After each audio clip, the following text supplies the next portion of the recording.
I'm from Melbourne, Florida, and the poverty between Melbourne and Tallahassee is a complete 180. The face of poverty in Florida is changing. Constantly worried about what I'm going to do to make ends meet. He's some guy that's homeless and out on the streets and has to sleep on a park bench.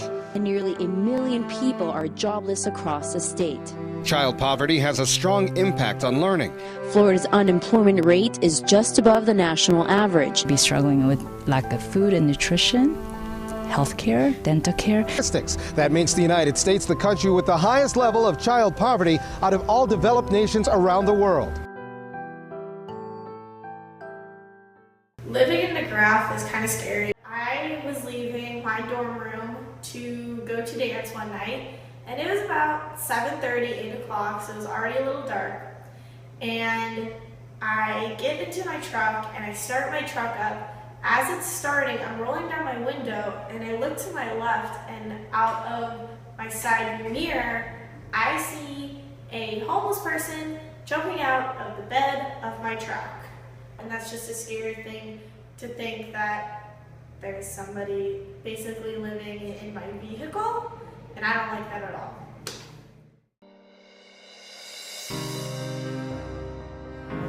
Well, our name is Students for Ending Poverty, and the abbreviation is STEP. Now, I'm a philosophy graduate student. I teach these courses and I TA in them, and so does Jeff, So now Peter Singer has a group called The Life You Can Save, and he's got a book by that name as well. And with this group, he was trying. He wrote the book in 2008, I think, and in 2009 or so started this international group, and he wanted to have local meetups.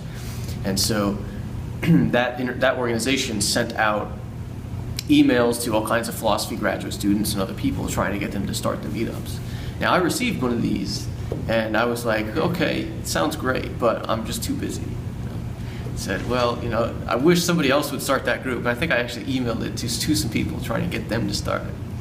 Now, my friend Jeff, though, was like, okay, I'm set on this. I care about international justice. And so, he told me he was going to start it. And I was like, okay, all right, that sounds good.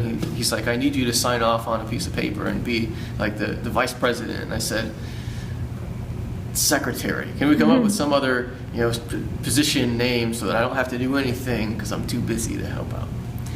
And so he's okay, yeah, you'll be the secretary. And then fast forward to May 2013, we meet together on Landis Green and talk about what this group could be, and it immediately became very exciting. We sort of realized if we have a local advocacy group that talks about how big of an issue poverty is and ways to effectively alleviate it, then this could be a really big and great thing. The Live Below the Line Challenge is an international challenge where people can sponsor any of a number of charities. Live below the line so that others can rise above it. A 5-day challenge supporting the world's most vulnerable people to rise out. We happen to think that some charities are really, really effective, like 1,000 times more effective than other charities are. And so our mission is to raise the profile of the best, most effective charities in the world and try to fundraise for them. This week we've been living below the line. I forgot my t-shirt, but we lived on $1.50 a day and for 5 days in a row, and this is the last day of that. And it was a fun challenge, and we raised exactly $2,000 and counting. I was eating fewer calories than I'm used to, and some days it was a little rough. I was like drowsy during the week. No caffeine. Maybe next year I will do tea, as part of my initial purchases, but you can get by with less variety and less choice than we are used to in an affluent country like the U.S.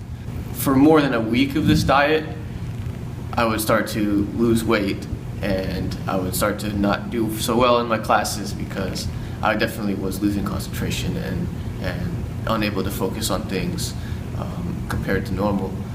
And I'm sure that it would get even worse, So I was worried at various points about not having enough food for the rest of the week, you know. And in fact, I did. I ran out of all food except oil and rice. So today, and peanut butter. So today my lunch was like a spoonful of peanut butter. Yeah, if I didn't know that at midnight I can just eat as much ice cream as I want, I would be in a much more negative mood about my situation. The partner charity that we chose here in the US is called Possible Health. And they do hospital infrastructure in rural Nepal. Now, the district is called Akkam district, and in that district, the average income is supposedly about 50 cents a day, and about 2/3 of children are malnourished, and about 1 in every 125 births ends in a death to the mother. So there's there's only 2 doctors for about 250,000 people. Possible Health wanted to, they had to pay about $5,000 up front, and they want to gain 10,000 total, and because of us, they're a fifth of the way there. So we raised them $2,000 and counting.